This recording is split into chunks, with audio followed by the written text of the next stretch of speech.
Mbote na bino, mbote lisusu bandeko balandi nyonso ya Telebanda TV na émission kitoko oyo ezoko pesa bino ba actualité pe ba réalité na ville to bengi Portland men oyo ezali bongo titulé Banda Lobela State pambate na mboka to lobiso pe tozana TV o to bengi TV community o ba bengi na anglais donc ezoko sala kitoko pambate to ba ko partager ndenge nini lisanga na biso na communauté ezali ko kende communauté ezaka église te communauté yo na ngai pambate na lisanga na partage ne yango ezali ko sala biso nyonso toyeba ko kabula na bino elongo na yango lelo nazwami bongo ngambo ko pete na platonique bozomo na ngai nazali moko bomona ki dernière émission to sala ki na grand serviteur ya mboka pe ngamba tindi lisusu moko ya boponami kati na mboka boyebiye asalisi yo pe na ndako asalisi yo pe ne bele mais avant la pesa et passage nazotanga ikombo tozabongo elongo na titulaire invité du jour le pasteur William mbote na yo papa William mbote papa Denzo vraiment to sepeli mingi na kumona yo kati na plateforme o ya TV Banda na émission titulée Lobela State sango boni nano na yo moko mutu nazali malamu rangolo na nkolo nazali mosali ya nzambe na bomoi boye nazala bomoi kaka simana ye. Vraiment. J'espère que Nzamba yiko sala na lolenge na ye, Nzamba yiko kansila biso, ndenge nini iye muko abungsila. Kame papa, tomoni ville tondi, tomoni ba itonga pe komi belé, mais par avant ezala kati lelo bozo mona l'église komi belé. Nini oyo bino bozo sentir na bana na Nzambe. Ezali esengo. Kembo pona bana na Nzambe na basali na ye pona Denzo nkolo atindaki alobi bokende aller à tous les 4 coins de la terre et faites des nations mes disciples. Atindaki biso lokola bana na ye toza kokenda na mission. Boye soki ba ecclesia ezali kobima ezobima na volonté tata asalubaki. Ezali likambo malamu ezali kosenga ntango mosusu pe encadrement. Mais en général, c'est une bénédiction pour la communauté. Vraiment. Mais différence de nous sentir, papa, que l'élo par rapport à Nengo Bandagi, bon, il y a 10 ans passés, parce que 2015, 2025, l'élo a 10 ans passés. Différence de nous sentir, l'élo herbe, mon collègue, nous sommes rejoindre, bino pe ba planter à Wanakatave.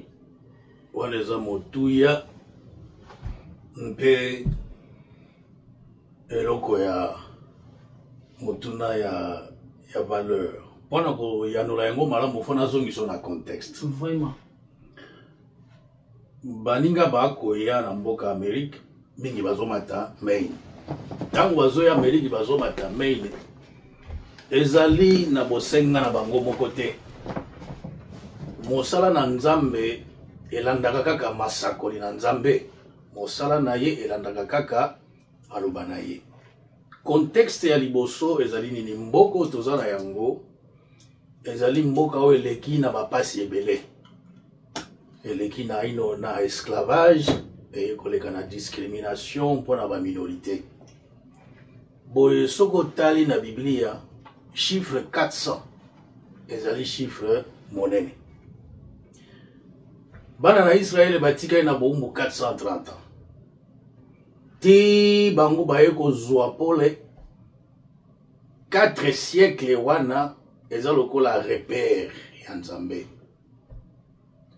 ba minorité y compris bato mwindo na mboka oyo depuis babandi esclavage na 1600 lelo na 2025 ekokisi 400 ans boye tokomi na tango oyo ya restauration réhabilitation ya peuple meurtri boye tango ngai na bandi na mboka oyo depuis ba 2013 2009 ezali na prophétie ezali awa na kati na New England ba ecclesia nyonso ezali awa ezala protestante ezala evangelical balobaki ete réveil oyo bango bakobenga awakening ekosalama lisusu oyo ete ya liboso esalamaka na ba 1900 1930 1940 ba réveil ezalaki kosalama lisusu te. Réveil kosalama ekouta epai ya ba missionnaire ya ba africain. Boye tango biso toye awa toyende sikoyo kobanda lolenge ya kokopier mondele tobosani mission oyo Nzambe atindaki. Yango moni ke tango baleki bazakoya bazako rappeler biso à l'ordre que nous voulons construire sur un socle déjà bâti. Nous voulons vous suivre, vous assister dans la prophétie que vous avez trouvée sur la terre. Êtes-vous des missionnaires ou êtes-vous devenus simplement des bishops et des églises de murs et de pierres? Donc, Bana Bazali, les bienvenus dans le contexte autozali na yango. Nous sommes en pleine prophétie de réveil chrétien ici à la Nouvelle-Angleterre. Vraiment. Bon, tout le monde est pino, bozala qui est belé, na lisanga pambate, et l'autre mot est ça la rapace na ville, bon, bah rimer, hein. Tout solo la kito, beta qui va servir, pambate, mission na fisa lobé la state. Bozoko bate la biso d'une manière et d'une autre par rapport à plan spirituel et plan physique. Mais ni nizanga ralelo bozala na irashi murobo soit bosangana parce que tout le monde a na semaine moko mona affiche bimi pasteur William a 3 jours ya convention. Pasteur Vefola a 4 jours ya convention. Mais dans la même semaine, est-ce que vous avez analysé sangam mo côté boye oyo bosangana oyebi ki abaninga lokola bazana activité oyo to sunga bango biso to zelana. Mais tout le monde a bino tout uyaka beaucoup tani mbala moko. Eza motu na kitoko. La Bible lobi na Psaume 133 ete ezali malamo bande kokobanda esika moko. Eza lokola mafuta ekokita na bandefu na Arona. C'est comme l'huile qui coule de la barbe d'Aaron et qui se répand sur sa robe. Boye maloba wana elobi mingi na motu na yotuningana.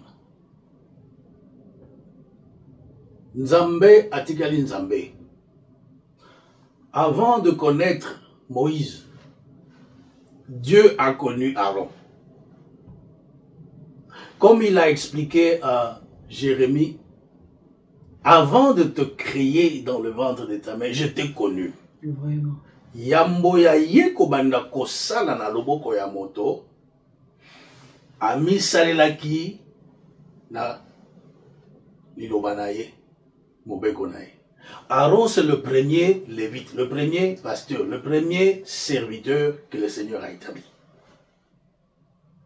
Sika soko landi makila na Aaron, et ekobima na kati na Elisabeth, oyo aboti Jean-Baptiste. Tango kotala na Matthieu chapitre 3, naba 13-17, okomona Yesu tango aya ebisi Jean-Baptiste, tosala boye pona justice ya écriture ekoka yoko baptiser ngai. Tango Yesu azozwa li baptiser epai ya un lévite, elinko lakisa que Nzambe atikala établi par la loi qu'il a donnée à ses serviteurs. Et quand le Christ a reçu ce baptême de la main de Jean-Baptiste, le Saint-Esprit lui-même s'est manifesté en termes de colombe. Lelo tokomi biso nyonso bato ya molimo. Toujours la pierre que les anciens ont placée. On ne peut pas placer une autre fondation que celle que le Seigneur avait déjà placée. Tango bande ko bazoya bakuti kayamba, katunda, ntete, lomboli, éparpillé. On va koloba nini toza na fondation te tokei sika biso nyonso tokomi na molimo akomisiko kosala mosala ndenge bayaki na yango. Mais tala na mawana Nzambe atindeli biso mosali monene ya Congo pona toloba te eza ba séminaire ya États-Unis muté de échanger biso moto atindeli biso patriarche Disashi Kalenga tata mokaza na motema monene pona mosala na Nzambe. Aiko vandisa biso lobi tozonga na noyau ya sacerdoce awa. Kayamba yo mukolo ya bato oyo nyonso. Bengisa bango okende bobongisa noyau. Boyango monaki tatu kayamba likiao. Ah bon? Boye makambo tozobongisa na mukolo kayamba yo boye ba yango te. Puis wana ezali secret babongisa dola.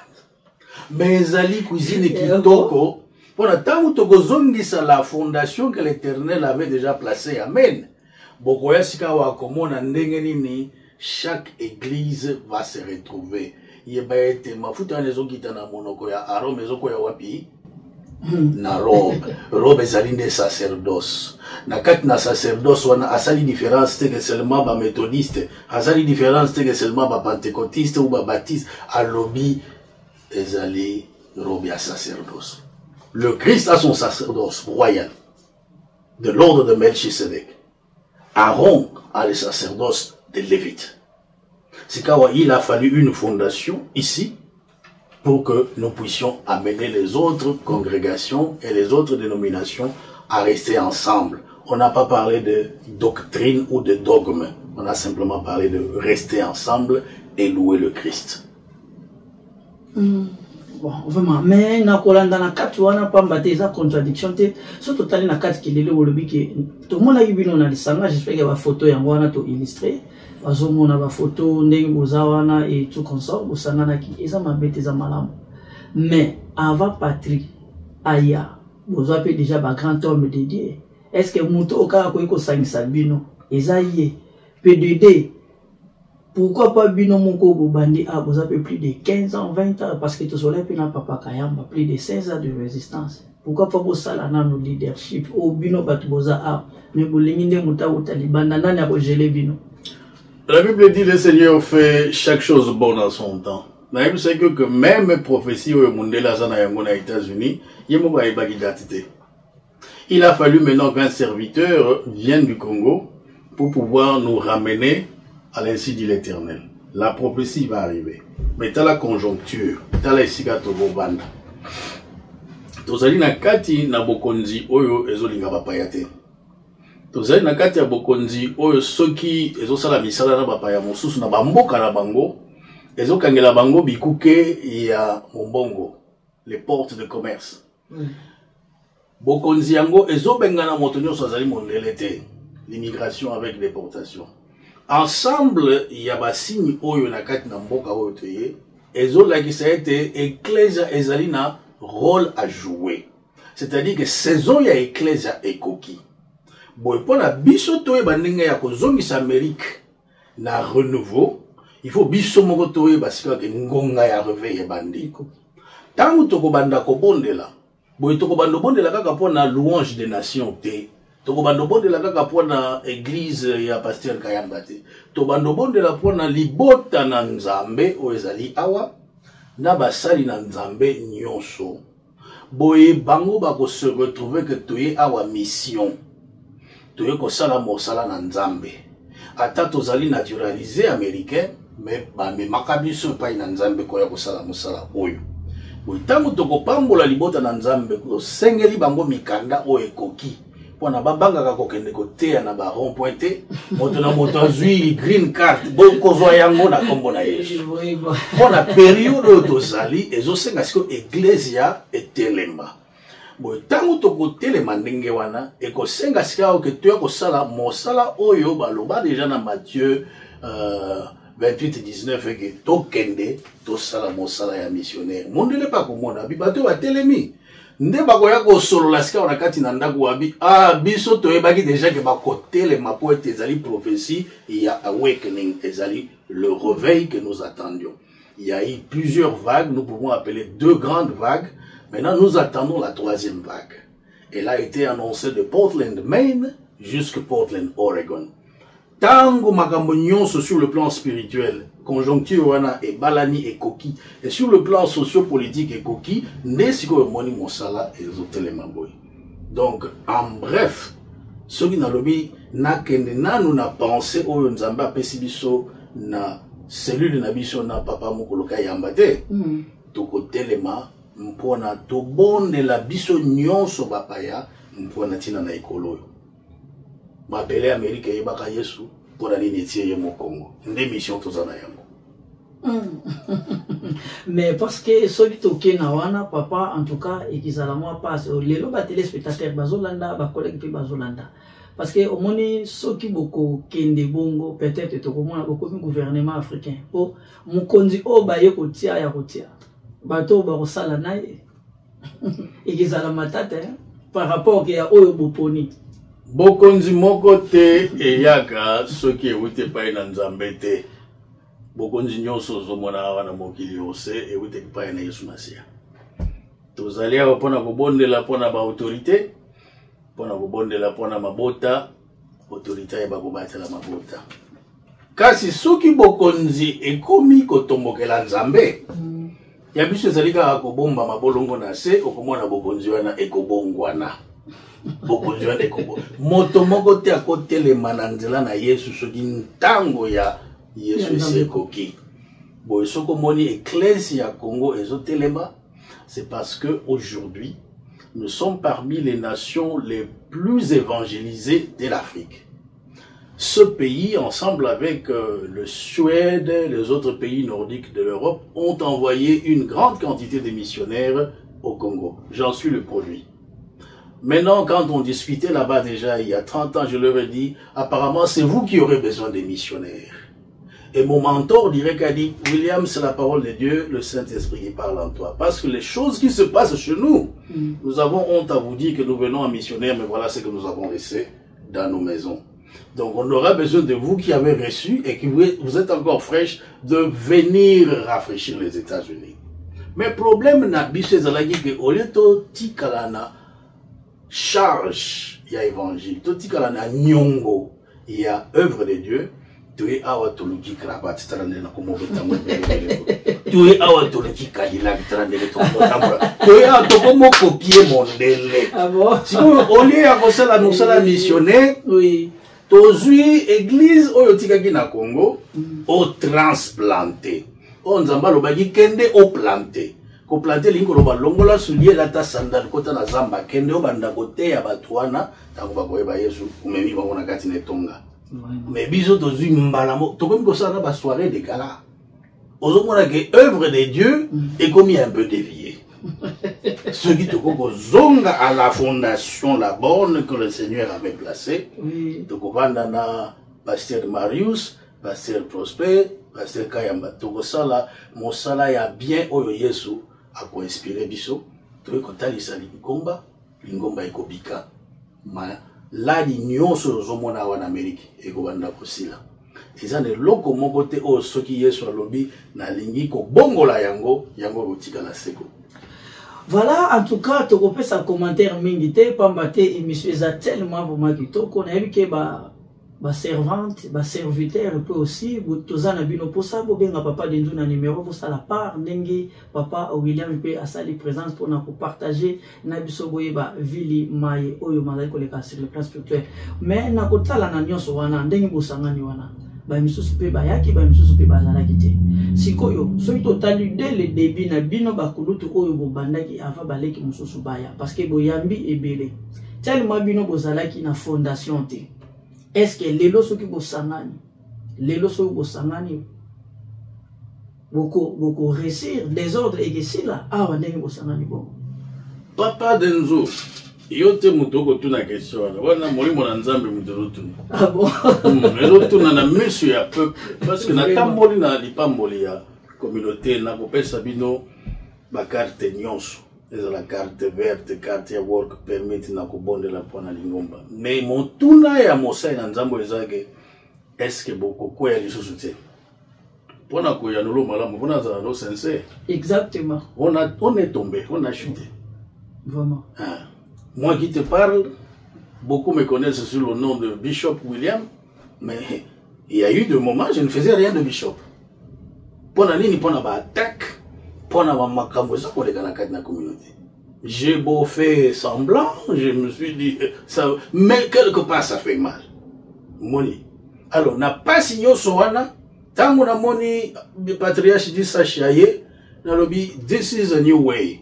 Oyo ezali renouvellement, il y a alliance na Yesu. Alliance ya sikabake na okonte makambo akala te. Na sali nini na déchirer makambo akala. Pasteur Marius, il a souffert de beaucoup de choses, y compris même tout en a mis tout. Mais tant que totali alliance ya sika, nous devons restaurer l'hôtel sacerdotal. Tovanina pasteur patriarche d'Issachi. Tutie biloko wana na sima. Mukulu kayamba, la même chose. Ngane munalanda kami mikolo nyoso. Mukulu, ebwe, bake tuba nini? Abiyoyi ba kikongo ngami, lekele mutoi. Ah bon? Toko vanda lisusu. Pona musala na nzambe, tu n'as pas le choix. Oyebi secret? Oui. Secret à chaque mutu, tango zoke ne otia mutu na se, to mitu naga. Seigneur, c'est quoi ma direction? Le royaume ou l'autre côté?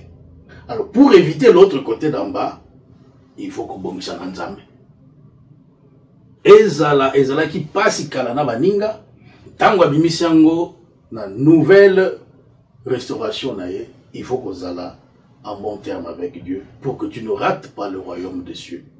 Donc, nous allons nous exhorter avec Kayamba, avec Marius, avec Prosper, que ça soit entre nous, s'il y a des désagréments, on arrange là-bas. Et quand on arrange, c'est quelque chose de sacré, on se met à genoux, on oublie, on continue. Parce que nous ne sommes pas destinés à l'autre côté, nous sommes destinés au royaume de gloire. Voilà, vraiment, un grand merci, un plaisir de répondre à l'invitation pour notre présence, parce que même si on est peuple Zolanda, bazo comprendre, parce que mission Bazolanda biso 5 continents, mais les lots ndenge totuna yemutuna, les lots pe ba membre, ba commune à confusion, les lots Papa William, Bishop William, a bandara cultinaye de 14h à 16h. Papa Kayamba bandaka de 12h à 14h, de 13h à 15h, Moko bandaka 8h à 9h. Les mêmes membres wana face à na tous les 4 églises. Na bino etaki ba leader, etaki ba père spirituel, etaki ba tubozoko bomba sur les plans spirituels et le belarabino ni. Soko talinda monazako yanolayo. Tu vois que je te parle avec passion. Oui.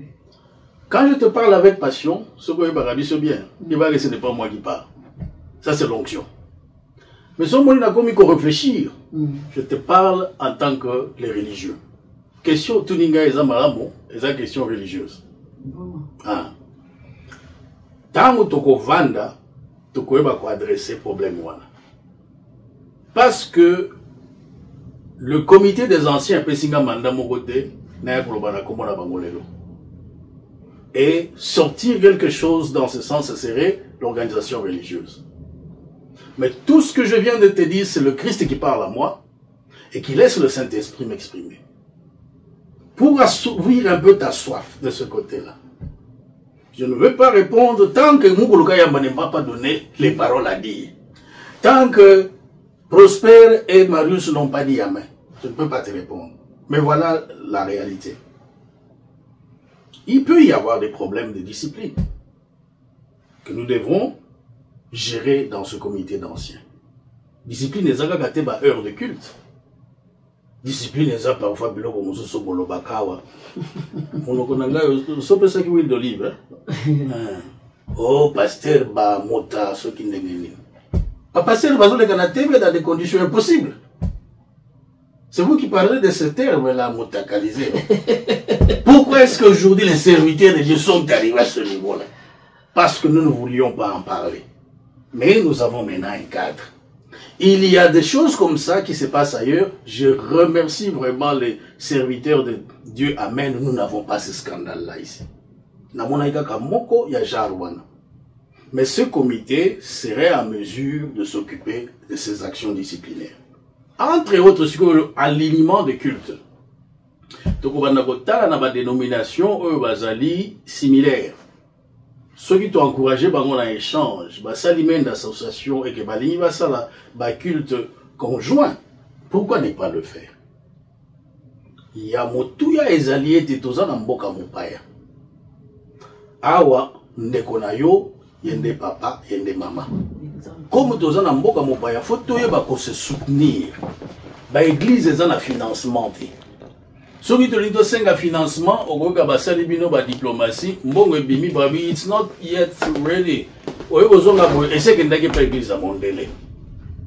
Bon, ezali malamu, ezali tango toko sangana, to eba pendenge nini, toko soutenir mosala collectif wana na misolo na biso, na ba contribution na biso, ou y compris ndenge ya ko solliciter ba loan na ba financement public. boye mosala eza ebele mais wana ezali ba réalité moto nyonso akoki kozala na yango na motu. Ce n'est pas le mandat de notre comité des anciens ou des sages. Tango tokosala ba réunion na biso to silisi kolamba bilei oyo Yesu atindi to koleka na yango to talisi libota na Nzambe. Voilà ce que nous pouvons commencer par redresser. Donc dans ce nouvel élan, dans cette restauration de l'autel sacerdotal, je ne crois pas qu'il y aurait encore des gaffes, il y aurait encore des dégâts, parce que c'est le Seigneur lui-même maintenant qui nous fait marcher devant son peuple en pleine lumière. Et baby, boye vous contrôler biso. Tala mosala kitoko zo sala na télévision oyo zo sunga communauté eye ba makamoni nezo le kanakati na mboka. Et pourquoi pas oetali lo sambo na bango. Boye biso tokozala mikolo nyonso na disponibilité ya peuple. Ceux qui peuple azali na remarque ya kosala tozwi yango en compte tozongi na kati na laboratoire totuni Yesu apesi biso remède topesi na ba pasteur na bino bake basaleli yango. Donc on aura le temps d'aller dans les détails de notre mission, mais nous sommes encore au niveau de prière et harmonisation. Et tokokomana ngonga ya kovanisa ba ecclesia nyonso pe kobondela esika moko. Vraiment parce que babi musabi moko et koka kosokola elongité bo wana ezaka silonga. Bon tellement sur le plan spirituel bozo pesa déjà un exemple moko malamu bo avancer pamba te bo meka kosangana ekizala kitoko mais différence moko tozo mona ezaki lelo poto mona lelo to mona o croisade du mot salami ou bien journée à miracle qui va pas bino moko a bosangana ta 3-4 qui volu bon ça va tout ça pe na convention il y a 2 jours bo louer pe salamine ne bote ba fiche pour bosala miracle bo bonde la pona bana nzambe mais faut kaka ba grand homme de Dieu ba ou talibanda soit au Congo démocratique ou Afrique du Sud et Angola et passe par là mais bino moko na carte tellement pe boza unité. Yango bokoka kosala ngote ou bien comment pour question oyo en tout cas Papa Denzo oui papa yo zo mona ke suki nange komo ko ya yango moko souple za soute souple za soute ah bon mungu ka ya mbazali mungu mariage azali bien sûr mais okomona ba jeune lion bazo mata hein des éminents pasteurs comme Samuel et Vicky. Ils s'investissent pour l'œuvre de Dieu. Ba bengisi ba pa ya ba uti musika. Toko sala nini? Toko soutenir bango. Mais nous étions en train d'y aller parce que nous-mêmes, nous avions d'abord un cancer qu'il fallait enlever. Nous n'avions jamais posé la fondation qu'il fallait pour la vie. Vraiment. Et nous étions maintenant emmenés comme les grands-pères à aller assister l'œuvre. Moi, j'ai besoin du sang chaud des pasteurs assistants. Tout ça n'a pas moué belé. Mais soko mwena bani kovanda na share ko kanzateke na kotikala na yango eza ya yo petango ngana koti ekomi mosala na ngai.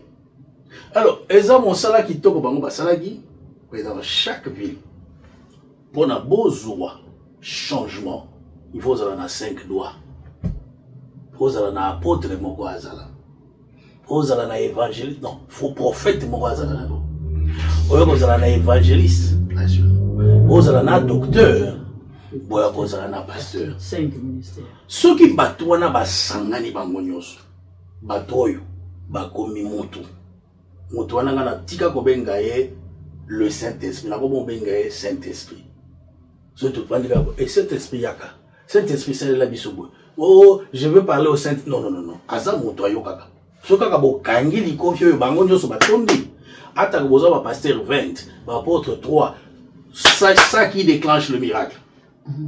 Parce que les dons sont donnés pour l'édification de l'Église et la manifestation de la puissance de Dieu. Tu vois. Mais nous étions plus dans les œuvres. Nous avons ramené des églises transplantées et nous étions obligés de suivre le modèle que nous faisions là-bas pendant que le message du Saint-Esprit est un message de vie. Un message actualisé. Ce qui Saint-Esprit a dit Mosala Awa, en novembre le 16, que ça m'a camboza na yolote. Les biso zui ba pancarte yolo to tia wana meli to tia minda ya motel la mon église est copie. Mais les 5 ministères ont fonctionné. Donc maintenant nous sommes dans les conditions de pouvoir réaliser la pensée de Dieu et avec la puissance du Saint-Esprit. Voilà, j'espère que tout comme nous sommes vraiment projetés vers la fin. Bino Bolandi Bisson, un grand merci à des pasteurs André Kabis, pasteur Samuel Luzingu et pasteur Victor Lukusa, pasteur Eladji. Un bishop William a été présent na Télébanda, Pambate, Amekakosa, la partage, puis na ba o bazalakite. Mais, ce que lelo papa, question ezaka, question de curiosité. Lelo to moni communauté sur le plan spirituel tellement besoin na bino diviser bolingo bosanga tozi tozongi na na et si bozongi non bolingo bosanga parce que na to monite nazo za pa na téléspectateur wana yo zo pa ya bino ndenge bozanga mais biso to za pa ba téléspectateur bolingi ndesi koyo bozonga parce que so na tali na ba photo na contola ki eza média biso to za la rabo na ko kende a place ba rêver za ana ford ba Severote na kenda ko zo ba rêver ya bofele pour nous informer, surtout dans les médias, mais il y a biso neto bibo surtout sur le plan spirituel. Il y a bien tout le monde à terre, il y a au moins temps en temps tous à Facebook na TikTok. Ngana mona kika ba photo mais na ibate ni nezoleka. Na m'équipe au ça la sondage état qui est un professionnel. Mais mon sala on ça la santé coupée, ça mon sala tellement qui tombe zo pambo la communauté que biso groupe il y a ba pasteur tant qu'on se formaliser tout qu'on signer un partenariat par exemple. Comme ça, il y a comme ceux qui communication les alliés, ton message les alliés, voire même ceux qui campagne les alliés, au télémisi bibundelinayo, tout pas mourir le botan en Zambie. Donc ça, c'est quelque chose que tu devrais garder aussi avec moi. Bon, voilà, et que ça moi passe pas m'battre, au moins les lots, et ça moi passe. Les lots ming sur le plan spirituel, on a le lobby, bah y est peu pas comme qu'on scellé. Mais peut-être, n'a tout une question moi pas ya papa Kayamba. Pendant 10 ans, on a eu bandeko baouti Angola, Congo, Lelo, Zala pena sincère. Oyamba qui évangéliste. Alobagité, Nayambi ka ba pasteur. Mais bazo ko sele. Mais bango est, mais bio na bino wana pa ebi ah mais yene ngaza boy abimela ki wapi. Tozala ina papa sonné. Apesa ki exemple à kitoko. Alobi ah, et là raison bo ma ville na bino. Parce que bino na bino wana bino na boyo kanete bozo bomba ministère malem parce que boza 3 boza 2 parce que obo kangi kuna ba o bazala kite ba ozango à travers baninga bazala ki kuna est-ce que ba o memango ndengi elekela ki kuna na ko ebisa na yo boye oui lilo bana nzambe bakanga kayango te pe ba bongola kayango te ceux qui lilo ba nzambe sebimi yelobi awa je restaure l'autel sacerdotal. Tout ce que tu vas faire pour contredire sera nul et sans effet. Et il n'a pas moi exemple mon trivial. Yosa Gobanga que ceux qui lobby collège des pasteurs et associés yo peut-être pas satisfaire l'intérêt collectif puisqu'il y a des divisions ainsi de suite. Quand tu as déjà la main de l'Éternel sur ton entreprise et que tu es en train de travailler selon sa volonté, tu vas voir que tu seras en train de récolter. Et la récolte dans ce pays que nous appelons les États-Unis, c'est quelque chose qui attire la visibilité. Tu t'es déjà demandé, Nakala, tout ça, comment on a film, bazotia, acteur, maquillage, tout ça, mais pour nini? Mikolo yo mutu, ako salaka eloko muke, atazan elongi babuka ki ye na kati accident, azobima. Parce que c'est un pays qui reconnaît d'abord l'unicité des compétences. Quand quelqu'un a quelque chose de la part de Dieu et qu'il respecte, craint Dieu, il le fait d'une façon honnête selon les Écritures, il est en train de monter. Ce qui a sali mosala na yo ndimo sala ya ngobo. Okoza même na 20 employés lobby, okoza ngelo ko sala na bango, okotinde la ngai bango. Okosala na bango mosala. Merci d'avance, eza li pamboli bakanga ya ngote parce que eza na ba pasteur botia ki père tomba ya musala bandaki. To bandaki boyete herbo yambaki biso. Mais lelo yo koti yo moni, ozoko mimona, omoni miroir, omoni ko no bino. J'espère que Nzambe vraiment ça. Donc, Zala Nagondimete, c'est un Dieu de multiplication, le Jésus-Christ que nous servons. Quand il a commencé, il nous a corrigé, il nous a montré que vous êtes soufflés. Au lieu de Sabino Soni, Nazotin Nandeko Aya Asangi Sabino. Sinon, les jeunes gens allaient évoluer et on n'aurait rien à leur reprocher, sauf que notre propre démission. Mais tout comme il n'y a pas à jouer, montre ça bilan. Est-ce que nous avons un royaume de gloire? Cette fois-ci, ça va réussir. Bon, question on a tenu on a nazu par ya pasteur Mowaza la quitté. Siko yabi comment ba o ba ya liboso ba pesa ki biso makambo te ba sangisa biso mais papa pemba la liboso j'espère que aya na Portland ya asangisa biso ki to yo koma lelo tout ça la plateforme. Le Seigneur Dieu fait chaque chose bonne en son temps. Tango Koki, Oyotozali, un roi qui est en train de faire des déportations, un roi qui est en train de chasser des étrangers, ce qui n'est pas biblique. Tango Koki, où la nation africaine maintenant est affranchie économiquement, parce que l'esclavage, c'est là qui met toujours l'esclavage économique. Tango on a ce que pour le peuple africain aye bayango, avant de dire en Amérique, il faut tout que n'est pas inaye avec l'évangile. Total, il savait que c'est la division qui vous a fait croire que nous vous avons vendus comme des esclaves ici. Nous sommes vos frères. Mingi babandi bozonga déjà, na Bénin, na Gabon, bazozoba, passeport africain. Pourquoi ils ont fait ça? Ils ont compris que l'Afrique c'est un pays, ce n'est plus un continent. Si nous nous retrouvons tous, et ceux de la diaspora, et ceux qui sont là-bas, avec l'argent qu'il y a là-bas, là, je pense que la parole de Dieu sera encore plus puissante. Mais c'est à nous qui sommes d'abord sur le territoire le plus développé du monde, de prendre conscience de notre mission. Notre mission, c'est de ramener l'Amérique à Jésus-Christ. Tu vois? C'est comme ça qu'il faut implanter la nouvelle église et non transplanter l'église angolaise, l'église gabonaise, l'église congolaise jusqu'à Maine. Je pense que c'est ça notre nouvelle mission. Voilà, j'espère que tout comme on a vraiment vers la fin, mais en réalité, moi, quand on a harmonie, les lots, les membres, les lots, bazutala, bien on a musika, abi église, n'importe quoi, pasteur, bazate. Donc, ministère va comme son roi gouvernement africain. Donc, bazana mongolodia kanabango, bazana André Kimbuta nabango. Ça, c'est la religion. C'est ça aussi. La religion. Mais c'est quoi, c'est quoi par rapport à Bino Nengibozo Kendela. Tu vas voir que la religion et la chrétienté, c'est deux choses différentes. Oui. La chrétienté, c'est une relation d'amour entre l'homme et son sauveur. La religion, c'est un ensemble de règles qui te permet de chercher le divin. Dans la religion, tu peux mettre tes amis, tu peux mettre tes enfants. Mais dans la chrétienté, si tu ne veux pas la volonté de celui qui t'a établi, tous tes programmes, tous tes projets ne vont pas aboutir. Donc, les Kambo Tozana Yango et les Kambo Naïe sous les rochers des âges. Les gens commencent à ne plus entendre beaucoup le nom de Jésus dans ce pays. Les gens sont prêts à entendre le nom de l'Antéchrist au lieu d'entendre le nom de Jésus. Avant que nous, nos cheveux tombent, nous devons ramener le peuple américain, pas le Congolais seulement, le peuple américain à Jésus. Maintenant, si je dois le faire avec Kayamba, amen. Mais si je pense que je peux le faire avec Franck parce que c'est mon fils, et que ce n'est pas dans la chrétienté, ça ne va jamais aboutir. Ce sont des débats religieux, nous sommes des chrétiens.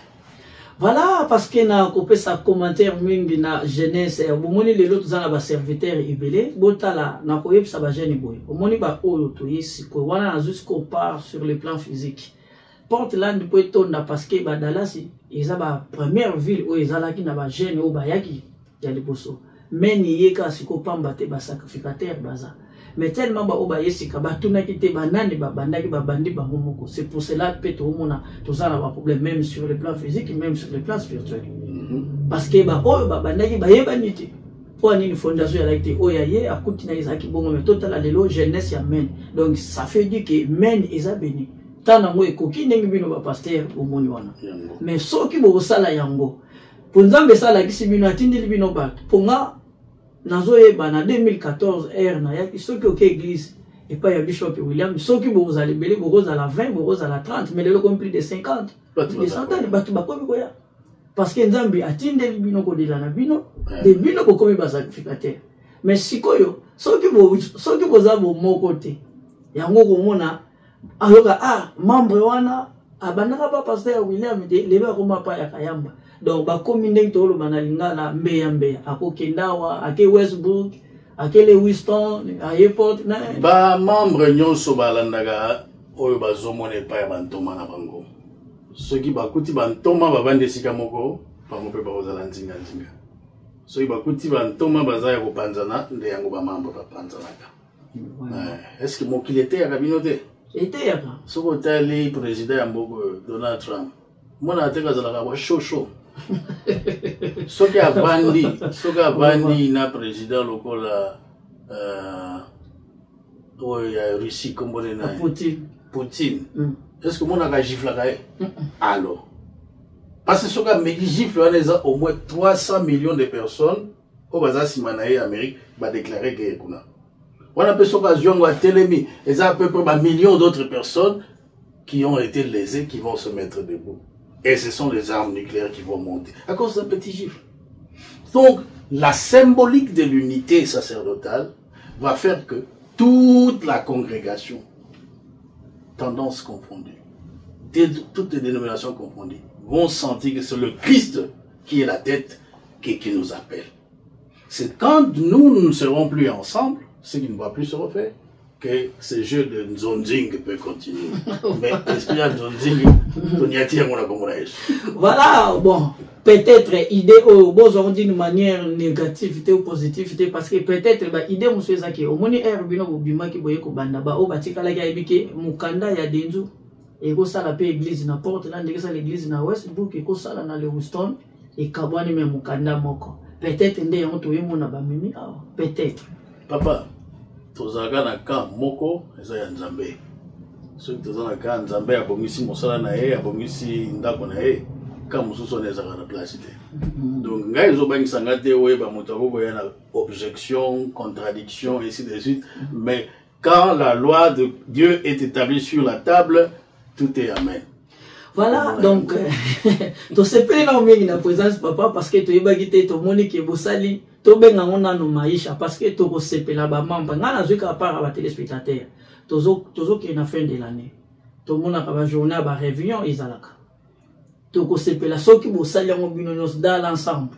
Bo laksa biso exemple. Bo beta ba porte, bo mona lokola nano salamate bosali en auto supporter bino. Avec autorisation opinion. Pour dans le Maraboueta là, maman baza ba tété maman baza ba tété parce que et loko wana na ne sala maté parce que mais na Congo to mona yango basala ba stade ba pasteur basanana mais c'est wa toza na facilité en bon biso tout to sala ba overtime biso tout peut toza na toza en véhiculé. Mais pourquoi pas si quoi donc toza en désordre? Toboite de fait que tozo vivre en désordre comme ça. Kasi si quoi mungu na so akote bilu na ndako pa kende. Donc mungu na so ka on to faya obimisi. Non de ba ko bimisi. Si ko bimisi. Et qu'ils allaient bien tout monde a décembre que tout le monde affiche papa William Mazawana et ça la groupe moko ya gospel isa na sepela l'air na mona ngo babenga ngo meni na posa comme donc meni tador. Oui, mais là, on a la première édition na bango, nga. Na bagi eloko eza kitoko hein. Eloko eza kitoko na prière rapport na wana bi eloko eza kitoko. Nga na ke na Dallas, na ke kokuta biloko wana ezalaka. Mais quand na meni la raté. Soko zui de 2010, ti 2015, bozana na ba difficulté ya ba technicien. Tout ça c'est le passé. Sikoyo makambo zongila nzela sikomoni meni tador lelo basangana bango nyonso na pesi ba ser na ba frère nyonso bazwa ki likanisi wana bolemba te nzambe nde muta pesa ki bino likanisi wana mais comme biso to komona yango parce que na uno ko bozolo bakite no sibo bengane ba mu pepe ya sikeye bien sûr ko to komona ngondo na misala mono kote ezali kondimana yo okotala ndenge liboso papa zaiko yate puis grand frère na ye mukulu kayamba zaiko yate so moni biso te c'est que nzambe asimbi biso na likosi bokende bosala mosala nga bopanza sango parce que to so zala na kondima sika parce que to so la pesi ko na papa Marius donc tout to la ndara bino bansena après to ya pa papa lukusa ila donc to za na posa ki lelo pena to sentir que langage na bino ezoko fortifier so à part parole parce que chaque dimanche to yoka so to zo yoka eleki mingi mais o bolingi bosala eza moke eza kaka ebele okomona ndenge nzambe amikumisaka kozala lisusu bapaster te kozala yesu avant et puis ses serviteurs après. Voilà. Et que ça la fierté na biso, j'espère que tout comme nous vers à la fin, yo olandi biso na nzela na singa na chaîne oyo eza bongo télé banda na émission eza titulé que banda Lobela State ya bino papa Denzu na papa otubengi Bishop William Katunda aza papa oyo ayambi papa Denzu dès le début kat na ville ya Portland Maine. Plateau oyo ezaka pona yete ezape pona yo numéro bomoni eza affiché na email sala demande na yo toko yamba auto solo la papa un mot na ona jeunesse un mot na ona ba serviteur pe ba servante par rapport ya mabele ya Portland Maine. Mona Portland nazo mona yo nazai na bolingo pona yo mais nzambe aleki ngai Yesu azana bolingo pona yo koleka Yesu azomona ozo mituna me otindi ngai na mboka mopaya papier ezate ya kokende kotelema kosakola sango malamu ngai ndenge nazotambola boye nazaki ya kobuka nawa mais nalobi te Yesu apesi ngai mosala monene na ville nazobanda nanu koprier sur cette maladie ici. J'ai prié sur ses genoux. Moninga na ngai mosusu apôtre Rufino aye achepe loboko to prier. Nazalaki na pasi makasi. Tangu na leki na radio babandi koseka ngai. Atali radio balakisi ngango nganyo ngai pe na bandi koseka. C'est-à-dire que Yesu oyo to bondeli awa yende na akopesa yo. Le rocher des âges, le Dieu des alliances renouvelées, je te dis que il va renouveler en toi ce que tu pensais qu'il était cassé. Il va renouveler ce que tu pensais qu'il était détruit. Nalingi sikawa yo fongola motema na yo pona oyamba. Tika ete saison oyo tozo kota ya Thanksgiving to action de grâce. Eza la saison oyo yo za koyamba. Po ete oleli mingi omipesi mingi. Na maloba oyo nga nalobaki na nzoto na nga moko nazali ko déclarer la vie dans ton mariage, au nom de Jésus. Je déclare que tout ce qui a été brisé dans ta vie soit restauré aujourd'hui le 16 au nom de Jésus. Que là où tu étais en train de gémir et pleurer soit remplacé par des cris de joie et de danse au nom de Jésus. Je restaure la joie de ton mariage au nom de Jésus. Et ce que tu as besoin, la green card, je te la donne au nom de Jésus. Toi qui es encore devant le juge, je te dis que la parole de Dieu te déclare, toi, être quelqu'un dans la faveur. Parce que quand tu y es devant lui, le cœur du roi est entre les mains de l'Éternel. Et il le tourne en faveur de ceux qui le plaît. Je te connais, je te vois dans les églises, que le Seigneur te donne la vie favorable à ton asile. Naba oyo nasina déclara en privé, lelo nazali suzu kotato la en public, qu'il vous donne en masse parce que nous avons besoin de la salle, nous avons besoin de l'église, nous avons besoin de batuto bimana bango na balabala nkolo sala pesa mikanda na bana na yoba déporté bangote au nom de Jésus. Amen. Voilà, on a ça la synthèse, tout comme vraiment vers la fin. Après, on a ça la clôture, puis synthèse, il y a émission de biso, na okine musika te na opesa commentaire belete. Ba question auto solo li mingi na Bishop William Katunda, j'espère que ils a pensé au yo pensaka. Ba bibo ito critiquer ba serviteur par défaut to comprendre. Ba on peut bazabat. Baza na mai na makilande biso toza. Mais pour na ça la synthèse ya nyonso. Tout en ara mukana na osoi 6-13 où il y a prière à notre Père. Mais tous à partir de Moukiwana. Donnez-nous notre Père quotidien. Et peut-être que ta volonté soit faite. Amen. Parce que Nalisanga is a facilité. Que ta volonté soit faite, que ça la la conclure. Voilà tout ce qui est à la prochaine édition. Merci. Merci beaucoup, Monseigneur. En tout cas, il y a des jours où nous ne connaissons pas plein de mains. Non, le balangaté, il est dit qu'il est là. Nous avons la casse. Il fait banda, il est là. Samboka telebanda sakuti. Au moins, on va imaginer. Merci.